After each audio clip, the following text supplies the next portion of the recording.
Hello, everybody. Welcome back. This is The Edge of Adventure. My name is Adam Asher. As always, it is a privilege to have you joining this conversation. Every one of these conversations is important. And of course, we talk with people from around the world doing remarkable things, giving of themselves, putting themselves not first, putting themselves second or third, and always looking to take care of other people, serve other people who are in need, often in desperate need, like our conversation today. We'll get into that. Marie-Hélène Rousseau is our guest. She's joining me today from Lighthouse Relief. And I will say, first of all, Marie-Hélène, welcome to the program. Thank you. It's good to be here. It is great to have you. And I was eager there to jump to my first question. My first thought, though, is as we think about Lighthouse Relief and the work that you all do, you serve as a beacon in harsh times. What are these harsh times? So I think to understand this phrase, it's necessary to talk a little bit about how we started as an organization and what our roots are. So Lighthouse Relief actually started on the North Shore of Lesbos almost 6 years ago. We started when a group of independent volunteers banded together as a way to provide support to the many, many people who are arriving every day, fleeing conflict and persecution. At the time, unfortunately, the local community of Lesbos were the main kind of responders to the situation. Fishermen were going out into the waters and rescuing people. People would open their cafes, feed people who were arriving. And we felt that we really wanted to both support the local community who was giving their all to support people who were fleeing conflict, but also to provide a warm and compassionate welcome to people who had been through so much. So this idea of a beacon is very much shining a light of warmth and compassion, helping to guide people along their next steps along this often very traumatic and very difficult journey from conflict into displacement, into often years spent waiting in limbo for their next steps. So throughout the time when asylum seekers arrive in Greece until they're able to move on to their next steps, whether that be in Greece when they receive their international protection as refugees, or when they're able to move on to other countries, we hope to provide this kind of this beacon of warmth and of compassion that can help people, that can guide people in their next steps. So our aim is very much to provide people with the information and the tools that they need during this very difficult period of their life in order to reach those next steps. And when we talk about the harsh conditions, the journeys that people take from beginning to end are very difficult, and often there is no end even when you arrive in a new place. So we can get into some of the challenges that people face, but I just wanted to kind of distill what this really means, what it means for us to be a beacon. You're very much a beacon, and the harsh conditions, right? The two terms that we introduced to get things going, to get the conversation going, is just this idea that you guys are this metaphorical beacon helping to show the way and to people who definitely need the help. And the harsh conditions part, help, generally speaking, okay, the asylum seekers that you are helping, the people who are caught in limbo, who have left their home country and they've left it and they're moving to another country. Often, I would assume you'll know better than I, but often it's not as much about landing in a particular place or being in a particular place as much as it is finding a place that is safe and allows them to move forward with some kind of a life. Okay. Well, let's talk about not necessarily the specifics, but speaking in generalities, the asylum seekers, and many would call them refugees. I don't know if you guys use that term. I know many would think of them as refugees. They're leaving countries, seeking refuge somewhere. What are the situations that they're leaving? How bad is life for them that they would leave their homes and go anywhere else? Well, first, I just want to make the distinction between refugees and asylum seekers, because often they're used interchangeably, right? So an asylum seeker is someone who has claimed asylum, who is in the process of seeking asylum. A refugee is someone who has actually received international protection. So a refugee is someone who's actually at the end of the asylum process, which can, as we were saying before, be an extremely long process. So unfortunately, people do have to leave their home countries in order to seek asylum. So often people have to take very dangerous methods in order to reach a place of safety. So when we talk about the journeys that people are taking and why people take these journeys, it's clear that these journeys are extremely dangerous. And it's also clear that if the situations in people's home countries were not unbearable or extremely dangerous, then people would not make this not even really a decision to leave. Often people have no choice but to leave and to board, for example, a very flimsy boat that can take them across the sea and into Lesbos. So this is what we saw every day working on Lesbos, because we were working to receive people who were fleeing conflict and persecution. So when we were working on Lesbos, our emergency response team was the first kind of response to people arriving on the shores. So when people would arrive on the north shore of Lesbos, our team would provide a warm welcome. So we hope to provide a few moments where people could feel welcomed, people could access some support, some comfort. So we would provide emergency blankets, dry food, bottles of water, and through our partners, access to medical care, because people had been through these extremely dangerous journeys.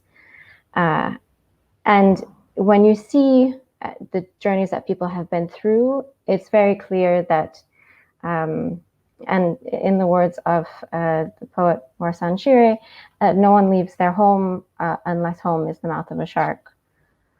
So we have seen people fleeing from conflict, from persecution, from strife, and I think it's very important to remember the situations that people are fleeing from, and that they're very deserving of all the support that they can access when they do arrive to a safe place. So that is what we try to provide. We try to provide a warm welcome. We try to provide access to that support as they're waiting for their next steps. This is The Edge of Adventure. My guest today is Marie-Hélène, and she is joining us from Lighthouse Relief. You can look them up online at lighthouserelief.org. Asylum seekers, refugees. We talked about the difference between those two, and you're right. That's a term that most of us out here would use interchangeably. We think primarily about the fact that they are fleeing some sort of a situation that is deadly or extreme and desperate, and so they're fleeing that. They're refugees, and yet, and as you guys know so well, there is such a process that they have to go through, their own journey as they find and build their new lives. And so that's where you guys come in. I know Lighthouse Relief. Again, let's set the stage, putting this into context. Several different things we want to talk about here. So I make sure I'm following. You guys started originally on the island of Lesbos. Oftentimes that was the place where the asylum seekers were first arriving. And you were able to begin to care for them and in that way, right? That was Lesbos. Now, fast forward, what are we, 5 or 6 years later, as you guys have continued to work with the asylum seekers, where are you based now, and where are you finding the area of most need, and where you guys are able to step in and meet the need?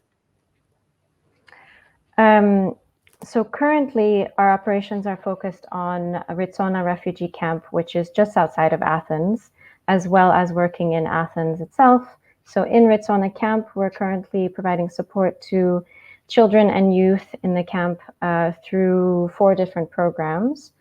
And just to give some background about Ritsona, it's a camp where 2,400 people are currently residing. So we started working in the camp in 2016. So just to give a bit of background, we started working on Lesbos in September of 2015, and then the situation continued to evolve in Greece. And in 2016, the borders to the rest of Europe closed. So in 2015, Greece was very much seen as kind of a transit country. People would arrive on the shores of Lesbos and then make their way to other countries in Europe, often to meet family members who they had been separated from and to start new lives. So unfortunately, in 2016, the borders completely closed, and there was the EU-Turkey statement, which meant that thousands of refugees and asylum seekers were then trapped within Greece. So at that point, we knew that there would be increased needs on the mainland of Greece, so where we're currently working in Ritsona camp. So we expanded from Lesbos to Ritsona camp, where we started providing services to children and to women. So since then, our services have very much evolved along with the need, as the need has continued to shift.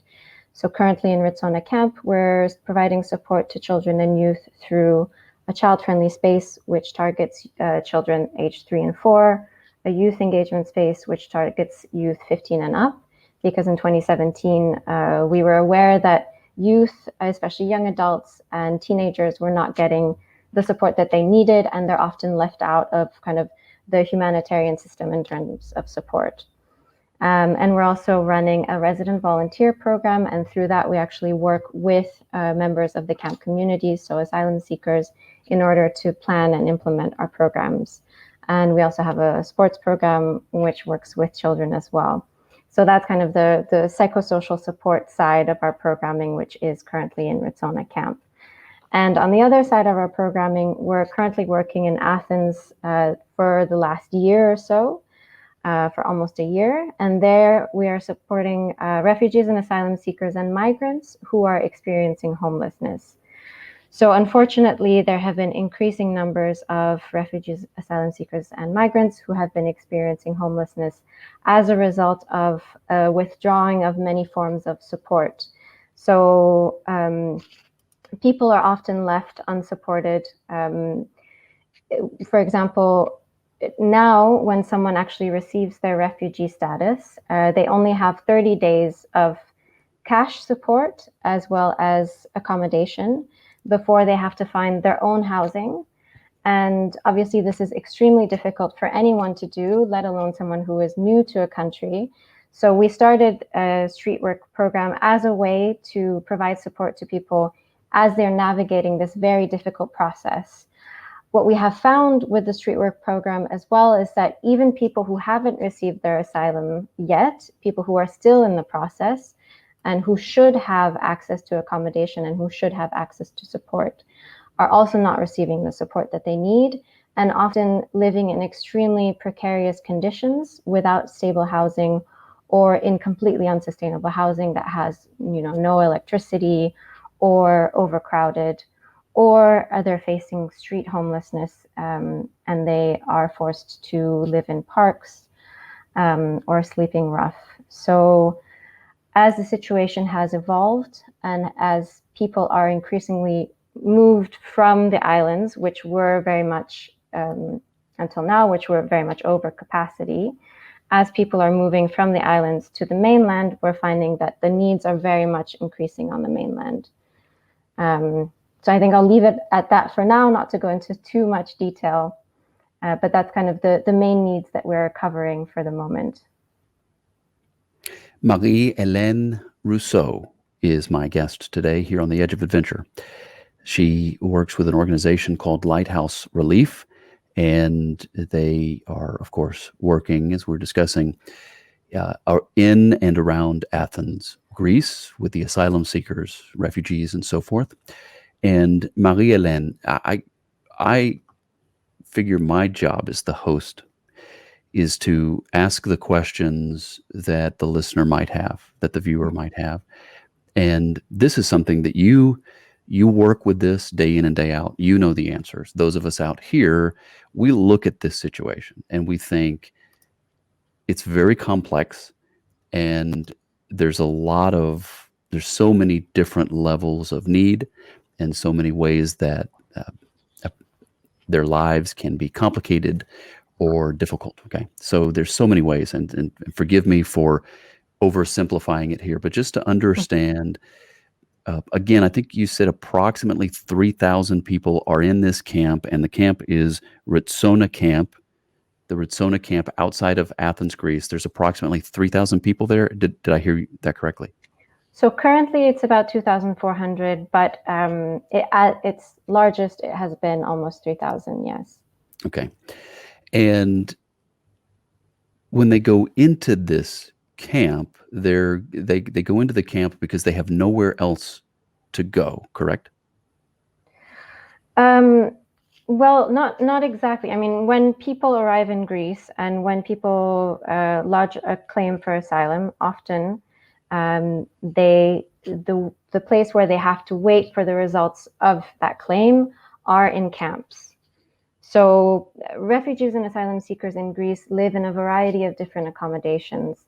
There are a number of camps. So there are the island camps, and then on the mainland, there are also a number of camps, but there are some accommodation programs, such as one called Estia, which is specifically for vulnerable refugees.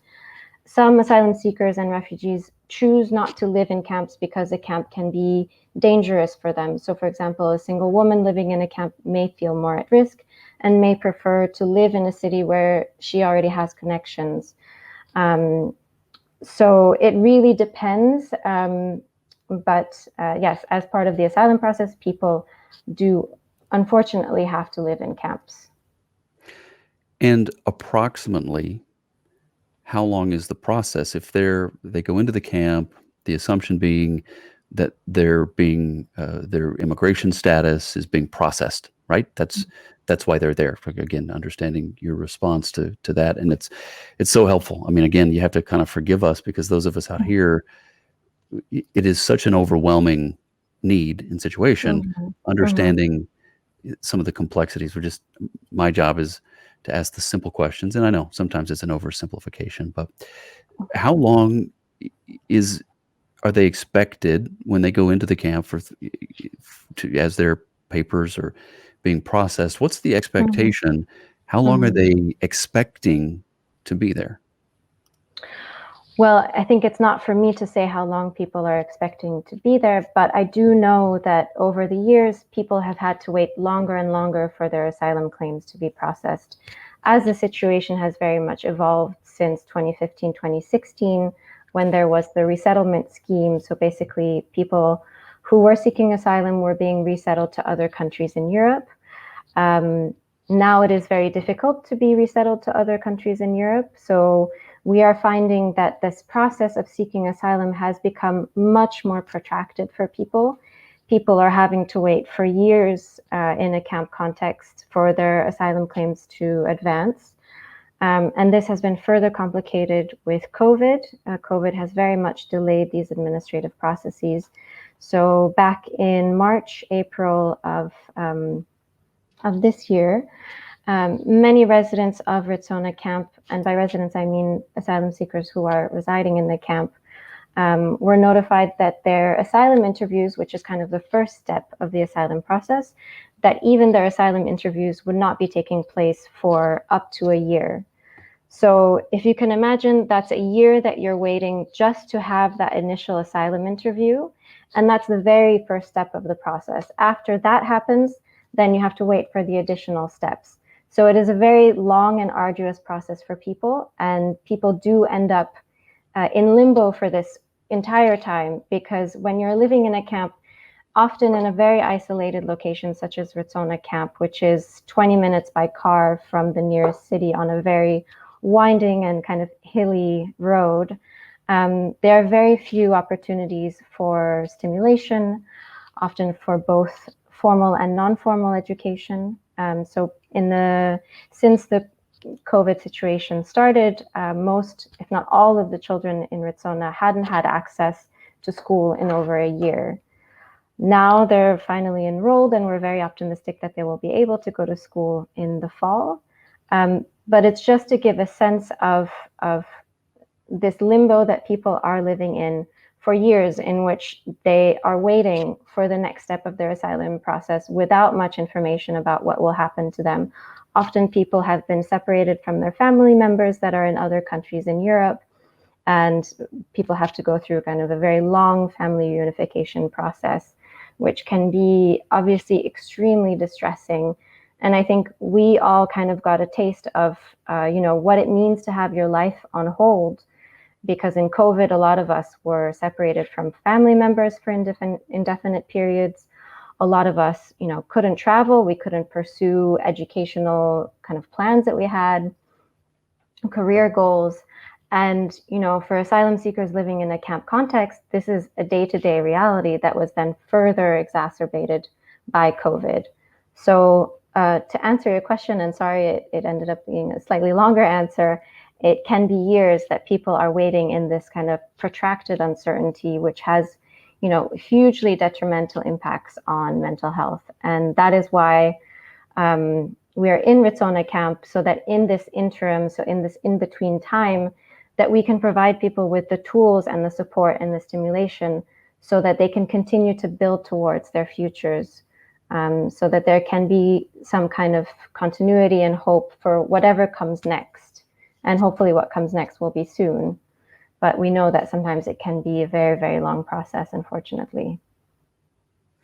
My guest today here on The Edge of Adventure is Marie-Hélène Rousseau from Lighthouse Relief, and learning today about the situation, the asylum seekers and refugees, and many would say, again, I'm going to use a term that the rest of us use out here. We think of it as an immigration crisis. It's a word that gets used. Is this a crisis? Do you like that word? Do you not like that word? I notice you haven't used that word. Tell me about that. So, no, you've noticed very correctly. We don't use the word crisis to refer to the situation in Greece for a number of reasons. I know that people often refer to the situation in 2015 and 2016 as a refugee crisis.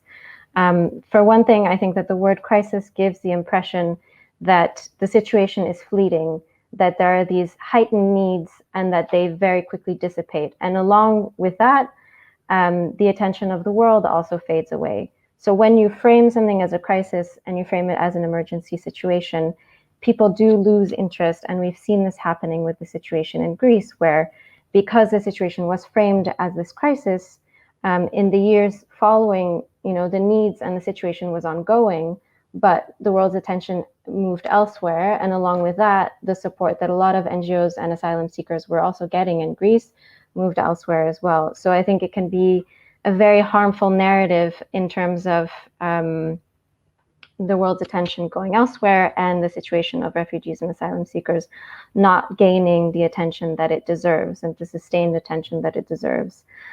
I think what's also important to say is that, and what concerns us and what we find harmful about the words refugee crisis, is that it gives people the impression that people arriving is the crisis. And people arriving is not the crisis. What we find to be the crisis is the lack of safe passage and the lack of migration policy by which people can safely move, by which people can safely go to another country, claim asylum, and receive the support that they deserve. We feel that the crisis is more in the often what we see as a lack of compassion and a lack of warm welcome for people who are fleeing extremely difficult conditions. So yes, I would just emphasize that this situation is very much ongoing. And even though the world's attention has moved elsewhere, people are still very much here in Greece. People are very much in need of moving on to their next steps and rebuilding their lives. Marie-Hélène, question for you. You mentioned, as I've gotten to know the organization, done some research, as I get to know you here and listen to you speak, I know that you have a heart, you and the entire organization, you have a heart for how things are portrayed, okay? And we think of, now, again, anyone that's in the media business, knows the term storytelling, right? And you convey the story, right? Convey a person's story. It can also be having to do with an organization or a company. What is the story? And you convey that. But I know that this is something that you all approach very delicately, very carefully, very intentionally, because, and please expand on this, but expound on this. This is your words, not mine, but I've seen where you approach, anytime you're talking about the asylum seekers, you do so in a way that always leaves them their dignity. And I know that that is not always the case as in the world out there as we refer to the people and the families in this situation. But talk to me about that, your approach, the organization's approach to this story. Hmm. That's a really good question, and thank you so much for your kind words about how we portray refugees and asylum seekers. I think, from the very beginning of Lighthouse, storytelling has always been extremely important to us. And it's also representative of our general attitude. We strive to have a dignified and ethical approach to all aspects of the work, and we strive to work with the people who we serve, so refugees and asylum seekers, in order to determine their needs in a very collaborative way. And we want to, at all times, be accountable to the people that we're serving. And part of that accountability is also having this dignified and accountable approach to storytelling for multiple reasons. I think it's important to say, and I mean, this is quite obvious, but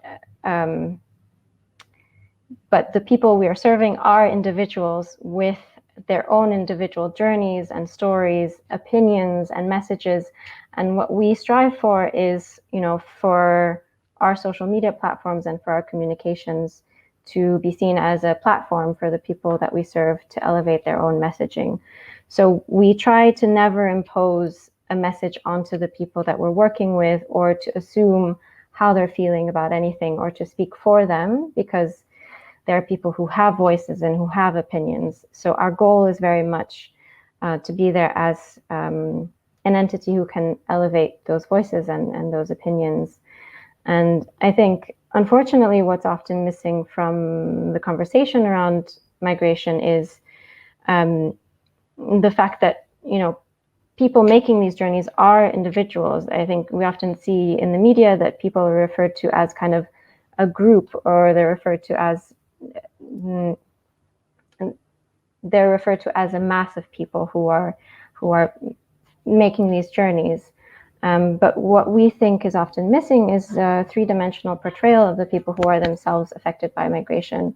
And we feel that the voices of the people who are affected by migration are often missing from that conversation.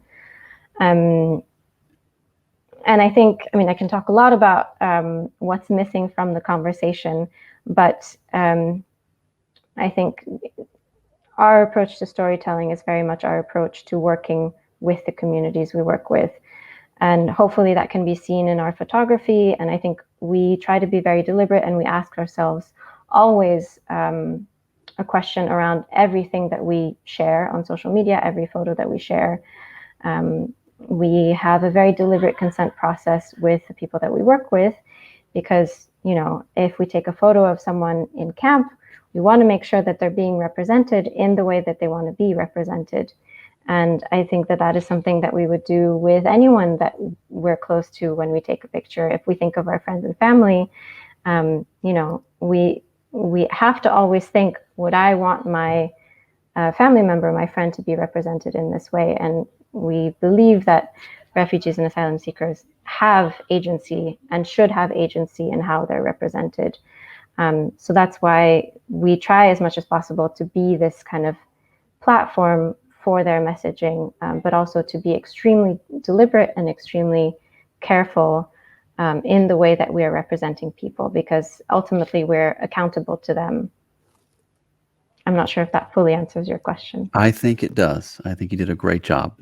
And and it is important. I mean, I think anybody that knows me and my heart for these types of conversations, I know that things are complicated, and I know that many times the needs and the crises are caused by multi-layered issues. I mean, it is the world we live in. But what is important to me is the respect of the individual families and the individual people who are facing difficult, difficult challenges and decisions. And it is easy, I know, for people to step back and look at the the political problem or the political challenges, and those things have to be sorted out. You know, there are people who are called to work in those ways and for those purposes. However, the individual story of the person or the family, and the thing that always gets me, I think what always helps me personally to connect, is just to imagine, if it were me, what would I do? How would I be affected? And to just, I don't know, I think in my own life, where I can get so consumed with whatever it is that I'm dealing with, and be so focused on my own problems and my own issues, whatever they might be, and then to just take a moment and imagine, if it were me facing those kinds of decisions, those types of challenges, what would I do? What would I need? What would mean something to me? And again, we all have faced our own challenges, and while I've never been through that, I've been through things in my own life, and I can tell you those moments when I was pretty much helpless in a situation, and someone showed me grace or love, right? That meant the world to me, and in turn allowed me to move on through life, and then hopefully do the same for someone else down the line. So I appreciate that about you guys, and how you clearly love the people that you're working with. So let's talk about the psychosocial support. What is Psychosocial, exactly. psychosocial? Yes. Okay.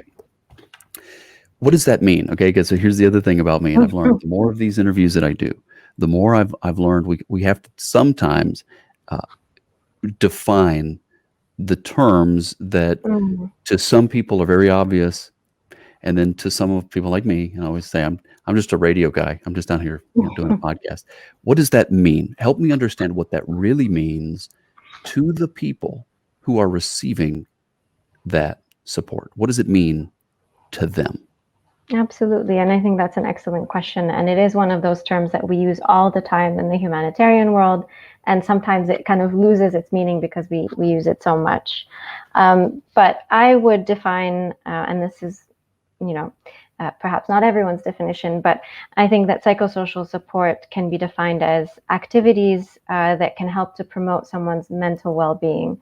So we can make the distinction between psychosocial support and psychological support, because psychological support often takes place in a clinical setting. It can be, one-to-one therapy or group therapy, in which you would use different therapeutic methods, such as talk therapy or cognitive behavioral therapy. Whereas with psychosocial support, it's more creating opportunities and providing activities that help to promote mental well-being without necessarily being one-on-one clinical support. So what that means for us specifically, so I'll start maybe with our child-friendly space. So in the child-friendly space, it's basically a safe space for children 3 and 4. So in this space, they can play with their peers, so they can engage in structured play, which they often don't have an opportunity to do. They can engage in craft activities, which can help to develop their gross motor skills. They can, engage with their peers and peers from different communities whom they might not otherwise have access to. And then we also lead them in fun activities such as song and dance. And then extremely relevant to your question, I think, is these exercises that we do within the child-friendly space that helps to foster the emotional regulation of children. So children experience stress in a variety of ways, and they're growing up in a context of displacement and can often, feel the stress of their parents, even if the child hasn't themselves been through a conflict, or if they've, spent most of their lives in Greece, they can still feel these impacts of forced displacement, and they're still grappling with growing up in a context like Ritsona camp. And especially at a really early age, it's important to have, stimulation and early development activities, as well as psychosocial support. So what we have started doing now for the past year is providing these exercises in emotional regulation. And what does that mean in practice? So we're providing different tools that children can use in order to quiet their minds, relax their muscles. So it can often be leading them through fun activities where they're reaching to the sky, and where they're also kind of recognizing emotions in different people, and also fostering loving kindness by passing around a heart. So these kind of simple but small exercises can really help to foster the resilience that already exists in a lot of children. So that's kind of the child-friendly space psychosocial support in a nutshell. I think the youth engagement space is also extremely relevant to your question, because it's also a safe space in which youth who are age 15 and up can engage in a broad variety of activities. So both recreational activities like playing chess. We have a lot of very talented chess players in the youth engagement space, as well as playing volleyball, playing music. So there's a lot of jam sessions that happen very organically in the space. So it is really a space for the youth to shape and to make their own. So that's kind of the foundation of the psychosocial support that we offer there. But then we also have activities that can help the youth to foster their creative talents. And many of the youth are extremely talented. They're talented musicians, talented writers and artists. And, they often don't have an outlet to exercise these talents. And it's extremely important, I think, especially at a young age, to have a space where you can exercise your creativity. So across the world, for kids in any context. So we offer this, and it also has immense psychological benefits to engage in artistic activities such as drawing, music. And then in the space, we also offer informal support. So our staff is there in case anyone wants to talk about, any sensitive issue that they're going through. So if someone is experiencing heightened anxiety or trouble sleeping, or if they're feeling frustration around the asylum procedure, which of course a lot of people do, they know that they can approach our staff and have a conversation around this, and our staff can offer support and some guidance. And the one of the strong points of the space is that it's not seen as a psychological space, because there's often a lot of stigma that people feel in seeking out psychological support, right? So because we're seen as this fun and recreational place where people can come connect with their peers, play different instruments, it lessens that stigma that they might feel in approaching someone and, sharing and unburdening if they're facing an issue. So we found that is really helpful in terms of, being seen as a safe space where people can come and get the support that they need, or they can just come and have a fun afternoon playing chess or volleyball.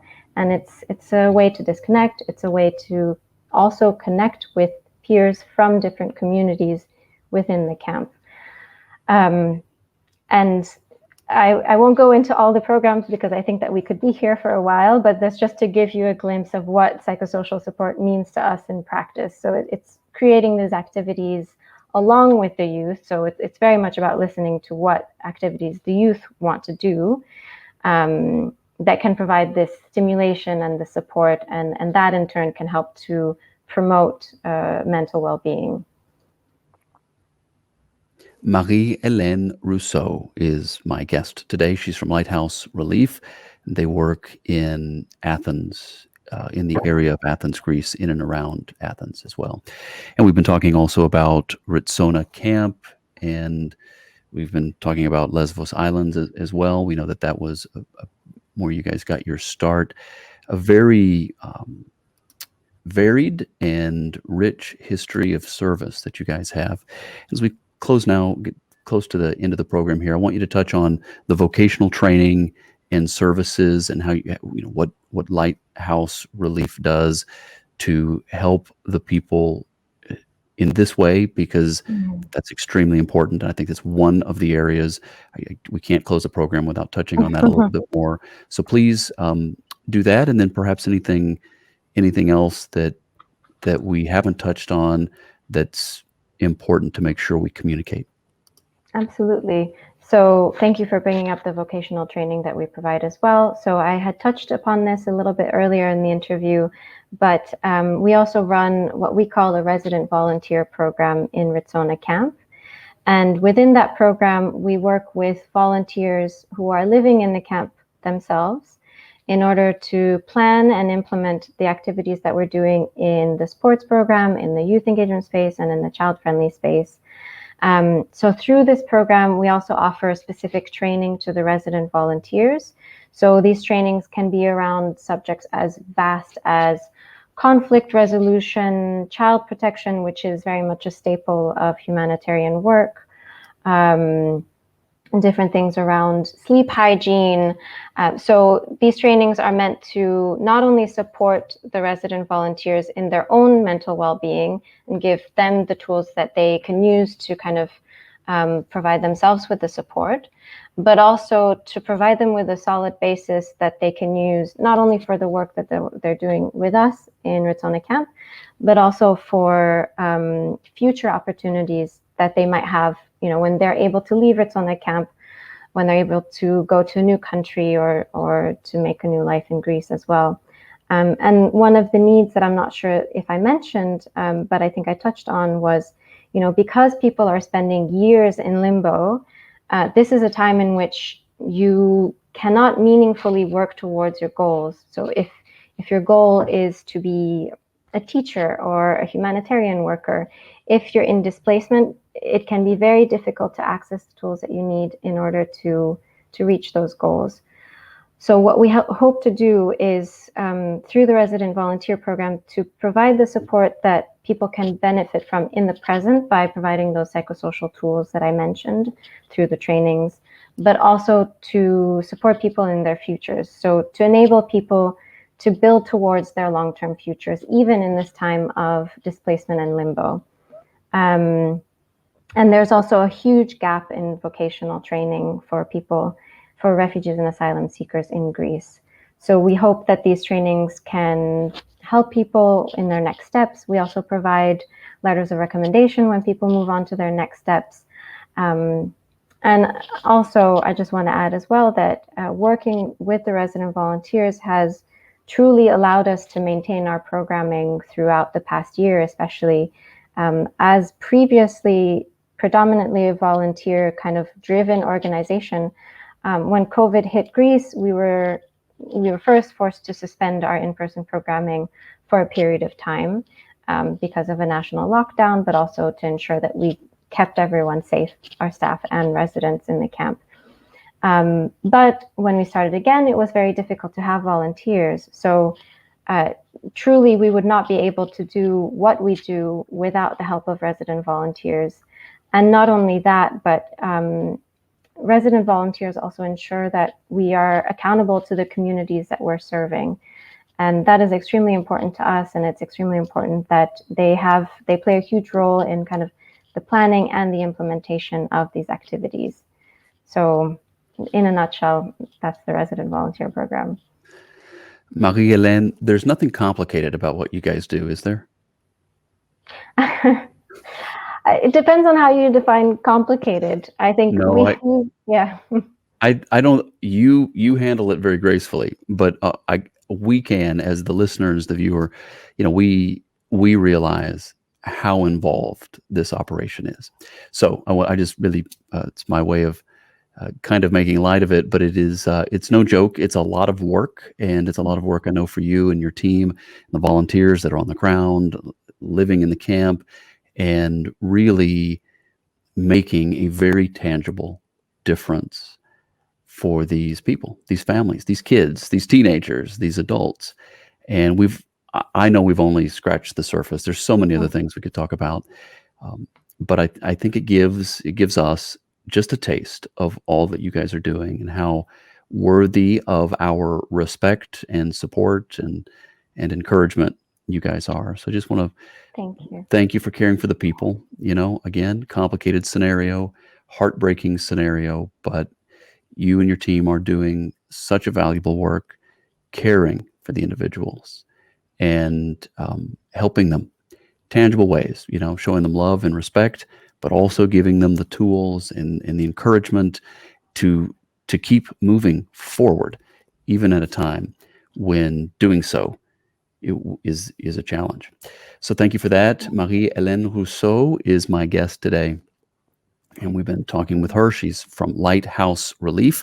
You can look them up online, lighthouserelief.org, lighthouserelief.org. They're on Facebook, they're on Instagram, they're on Twitter. You really can't help. If you just do a search for Lighthouse Relief, you'll find them.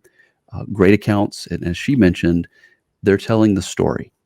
And they're doing it in a way that respects and shows the appropriate dignity to the people that they're helping, which is one of the things that I've liked about you guys from the beginning, since I first discovered you. So with that, Marie-Hélène, I just want to say thank you and appreciate what you do and really appreciate your time today. Thank you so much. It really means so much to us. And I just want to add one last thing as well.